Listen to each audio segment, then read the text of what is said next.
Now, this is actually going to be a critical thrust washer that you're going to line up.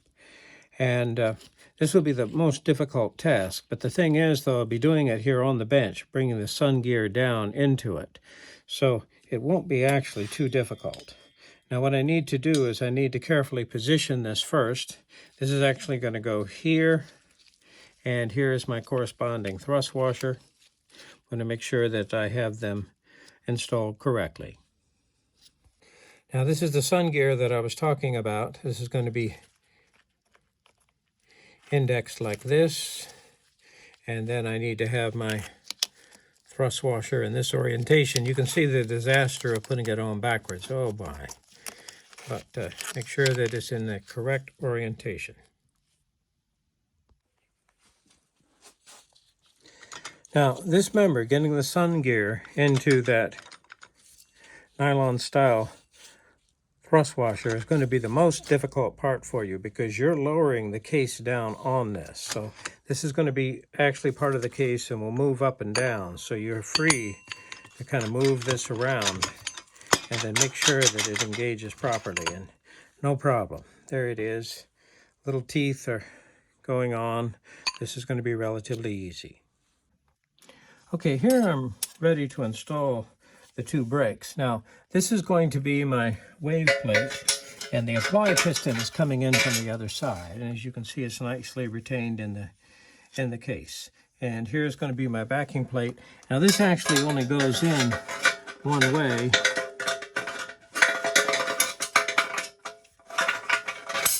There we go. And here I have a new friction. Here I have my corresponding steel. And as you can see, there's only one way that it can go in. Another friction. Comes another steel. Another friction. And here comes the backing plate. And again, only one way it can go in. Now, I'm going to have a snap ring that's going to retain it. Now, as you can see, this is a snap ring groove, and this is a snap ring groove up here at the top. And so the snap rings are very different sizes. It would be difficult to mix them up. But if any question, you always want to mark them first. Okay, now you can almost put this snap ring in strictly by hand. Here I'm just going to use my little bronze screwdriver to help. But you want to make sure it's solidly within its groove. And I had marked the original orientation.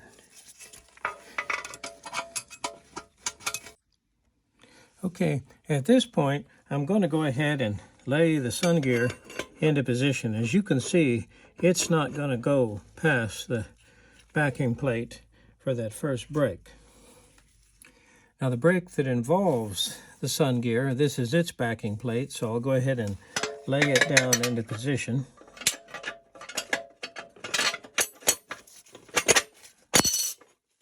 And what I want to do is I'm going to alternate the friction and the steel.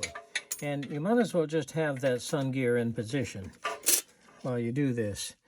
What happens is you finish installing it, it's not going to come out, and that's the one member of the case that's going to stay there as I lower it down on the rest of the gear train. So let's go ahead and install a steel, a friction, and a steel.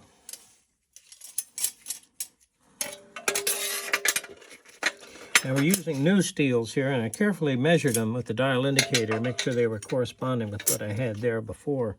Of all the clutches that were slipping in this transmission, this is the only one, I think, that was really giving us any issue at all. And again, this transmission was acting erratically, and we're going to blame it primarily on the torque converter clutch.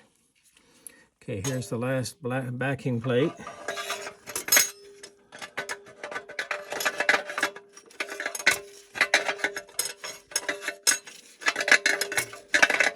This goes in just a little different there, but that's right. That's the way the old one was. Here's the wave plate, and here's the apply ring, and here's the dish type release spring, and that's going to be pushing against the piston, a molded piston. There's only one way this housing goes in.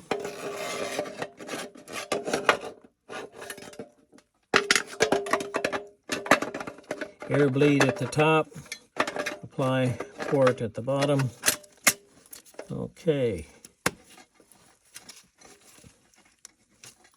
Nicely in position now. It's time for the O-ring. I should say the O-ring, the sealing ring. I'm not sealing ring, the snap ring. Oh. All right, here we go. This is a light snap ring, not a lot to it, but what happens is I have to compress that spring first. And we can get our threaded rod out in our elaborate spring compressor, but what we found here is this is just not that strong. And it's easy just to push this, compress the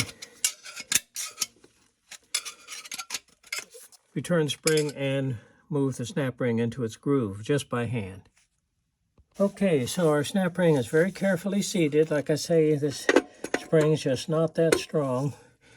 Now, what I'm going to be doing is I'm going to tip the case up and I'm going to set it down on the gear train. Okay, now here we have the gear train. All of the thrust washers, all of the clutches are properly indexed. And what I want to do, of course, this is the opening there in the bottom of the case, so I'm going to try and orient it there in this direction. And there, as I'm finished, I'm actually going to install one bolt up through here to retain this front stator support. And then the only critical thing I have to worry about is that sun gear indexing its thrust washer correctly. That's all I have to worry about. Okay, I've carefully set the case down on the gear train. As you can see, it's right there flush without any problem with the stator support. So I haven't dropped any clutches. Everybody's lined up properly. Using this method, the only clutches that I have to worry about dropping a clutch is going to be on the sun gear, and I can clearly see them. And I can pick this up and down and make sure that I'm aligned correctly with that thrust washer. And another testimony that I've done this correctly is that I apply or install the rear housing, which will happen very quickly and easily. It'll be easy for me to line up this clutch assembly, no problem, and I want to make sure that I have no gap here. The gap will just simply be the aluminum elastomer gasket. So this is the way to load this unit. Now, like I said, this is the 1,000-pound table from Harbor Freight. All this is a plastic pipe from Lowe's. This is just a trim piece of wood, so it fits comfortably within the belt housing. One operation, smooth, no problem, no frustration, very nice. Now, many transmissions you load like this, ZF 5 HP, 6 HP, the Mercedes line, the 5, 7, and 9 G-Tronic. Again, and you can imagine when they design this unit, they want to be able to assemble this in an automated fashion, and this is obviously the way they do it. Okay, here I'm going to start loading the rear section, and obviously this internal gear, I have to get it to line up with all of its clutches, and make sure, of course, that you have your thrust bearing properly positioned. Doing it this way, you see, I can move it around. There it goes. No problem whatsoever. Right in position. Okay, here we see the next member. This is going to be a combination of a planetary and the rear internal gear. And again, doing it in this way loads up without any problem. Okay, here I see my output planetary, and this is actually going to spline with that forward planetary. So this is the medium whereby I output torque to the output shaft of the transmission. And what we're actually looking at, this reluctor wheels that you see are for the output speed sensor and the intermediate speed sensor. My planetaries and their needle bearings are in excellent condition. No problems. So we'll go ahead and load this down into position. Now remember, this is the large unit, so this is the heavy unit, but it's not so heavy that you can't comfortably handle these members. Here we see the rear sun gear, and I carefully marked its orientation. One thing is, when the gear train has been running, it's not a good idea to flip it upside down. You want to try and maintain the orientation after 200,000 miles. It does look somewhat symmetrical. No question the way its Torrington bearing, though, goes in the back. So here, we go ahead and just simply line this up. Splines directly to the shaft. There's its Torrington bearing. And here's the actual output shaft.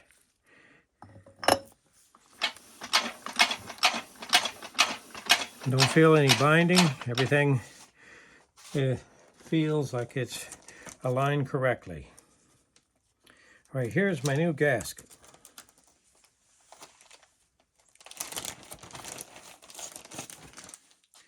And this is a aluminum elastomer gasket. We'll go ahead and position it correctly. Now, before I get too excited here, I mustn't forget my parking pole, so we'll go ahead and install the parking pole at this time.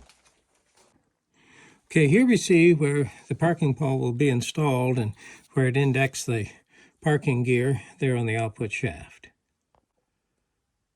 Now, one thing that's very important before you try to install the rear gear train, make darn sure you put the parking pole back.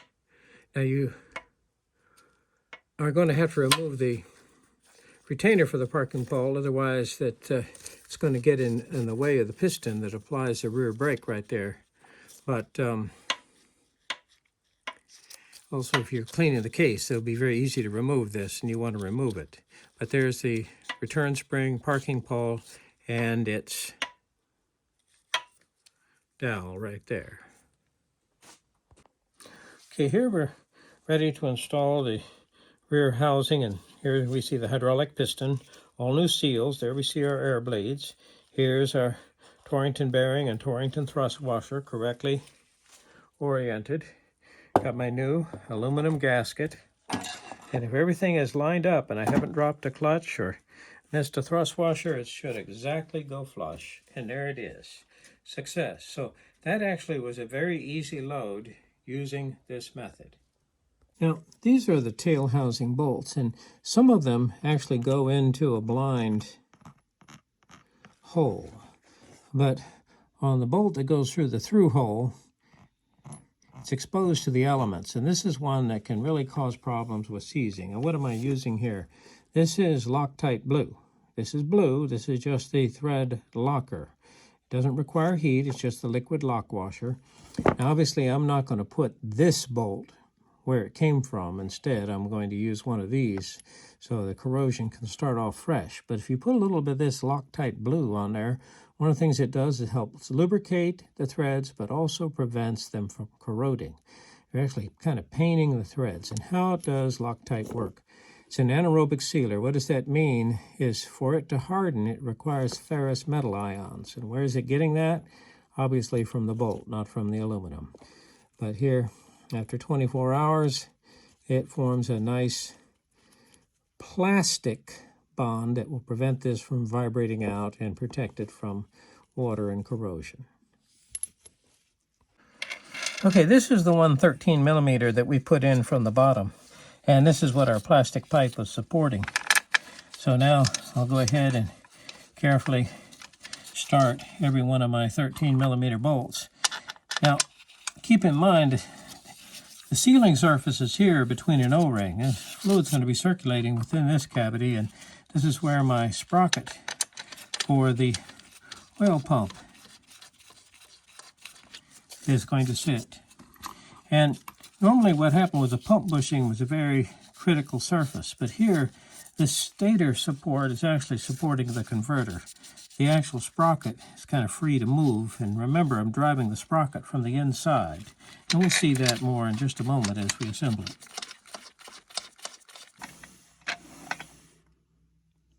Okay, here we've assembled our unit. We've installed our 13 millimeter bolts and torqued them, our 15 millimeter bolts and torqued them. Here we're just going to do a quick air check. No problem there. Nope, good. Very good, very good. Here's our brake. No problem. Now remember, if you hear a slight hissing, There is an air bleed on the other side. Here it's awful hard to get a tight seal, but I certainly can get enough of one where I can stroke the piston. There we go, no problem. Okay, 3 clutches, 2 brakes, 8 speeds forward, 1 in reverse. Okay, now this is my gear selector switch, and this is indicating, of course, park, reverse, neutral, drive in any of the lower ranges.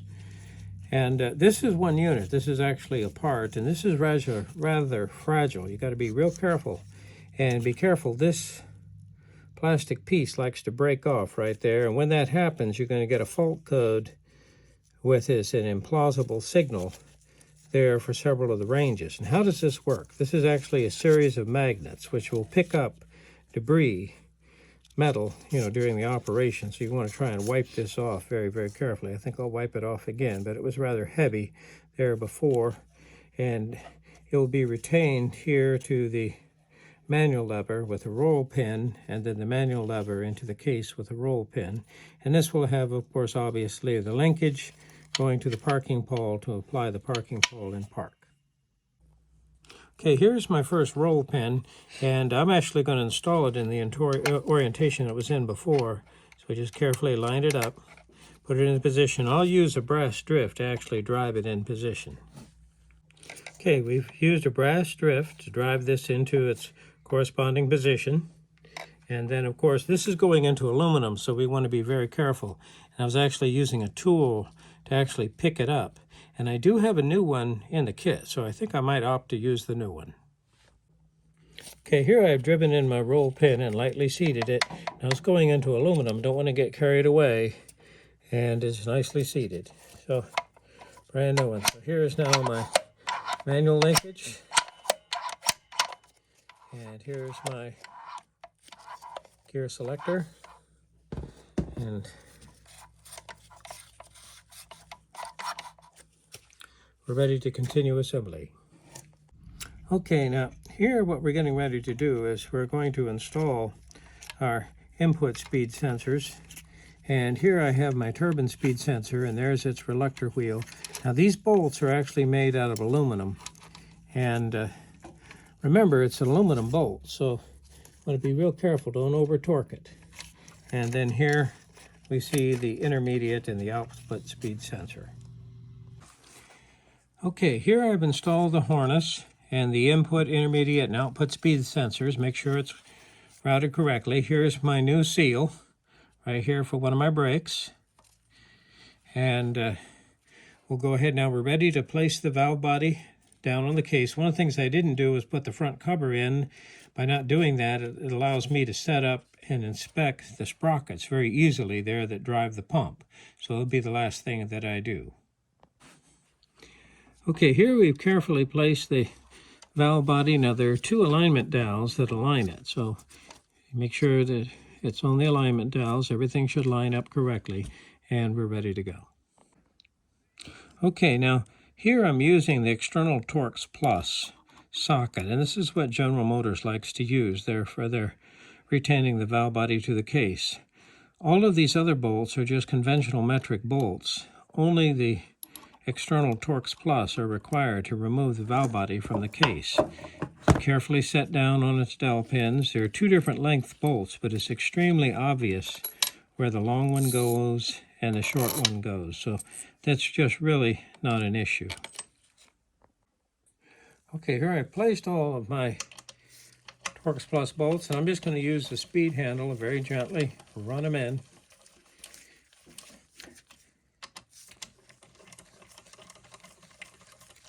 Now, normally we're not taking apart the valve body unless there's a problem. And if there is, of course, we'll be quick to take it apart. But what happens is if we just have a functional unit, take apart the valve body when there's no problem, about the only thing I can do is really create one. So we won't do that. Numerous times that I've decided I needed to take apart the valve body, clean it and study it, etc., and then all of a sudden, sometimes we install a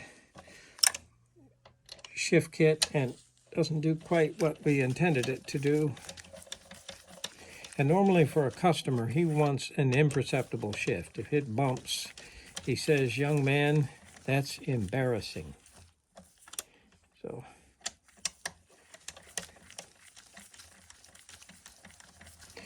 now we have, of course, the scan tool to go ahead and relearn and do all the calibration here for our clutches, packs, and solenoids, etc., etc., etc. So we'll be doing that. It's an Autel Maxi-DAS 808. I do have an Autel Elite. I don't use it very much because it's just so big and clumsy. Like the smaller Maxi-DAS 808, works nice. Okay, now here's the detent roller for the manual valve. Make sure it goes into the gear selection switch properly. And we'll go ahead, this is 8mm bolt, we'll go ahead and carefully run it down. Okay, here is the sprocket that's going to drive the chain for the oil pump. And this is actually a nylon thrust washer. This is a new one. Came in a kit. The hub of the converter is going to be driving this sprocket. I do have a gasket assembly right here. And the cover plate, the chain, and the pump sprocket's all going to go in this department. I'm going to go ahead and install the pump sprocket in the chain so we can see that it all lines up properly, and then finish the assembly. Okay, here we see the vane type pump. It actually has two sections, and actually has a clever mechanism that at high speed it can actually shut off and not use one section. But at low speed it needs all the volume it can get. So here's the pump sprocket, and this is going to be the sprocket that's driven by the converter hub. This is my gasket. It has an alignment dowel right there. I'm just carefully holding it on with some of the assembly lube, and then the front cover is going to be held in place by these 10mm bolts. Okay, here's the front cover. There's no converter bushing or anything. This is a nylon thrust washer that goes against the sprocket. Here we have a brand new seal, brand new O-ring, and of course I do have an alignment dowel. Yeah, there it is. So I want to make sure that I go onto the alignment dowel all right, and then I'll just go ahead and carefully line it up and just push it right on in. Okay, here's the front cover. Carefully lubricated the O-ring, make sure the dowel's lined up properly. And here we're running in our bolts. They had a little bit of what would look like the red type silicone on it, so I put some transmission gasket maker, just a little bit, on each bolt. And now we're going to go ahead and run them in and torque them. Okay, now this is very important. This is the turbine shaft O-ring. One of the things that I fight with on many of these late model GM units is the torque converter clutch chatter, chuggle, stick slip behavior, and you want to make sure that you give it every possible advantage.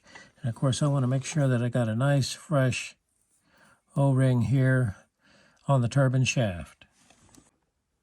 Okay, this is my pump sprocket, and of course I don't have a converter installed, so I can sit there and spin it and look at it very carefully, make sure it's in good shape. This is the cover for it. It's held with aluminum fasteners. Don't want to over-torque those. Now, obviously, if you're going to remove this valve body in the vehicle, you're not going to be able to turn this sprocket because the converter hub is going to be engaging the drive sprocket. Okay, here I see my new valve pan gasket, and this is the new filter. A little bit of assembly lube. Make sure that it lines up correctly, and carefully push it into position. I did notice, though, there was a note there that the 8090 and the 8045 do use the same filter, so this can be used in either one. And of course, this will bear against the bottom of the pan. Okay, and here we're ready to place the pan and bolt it down.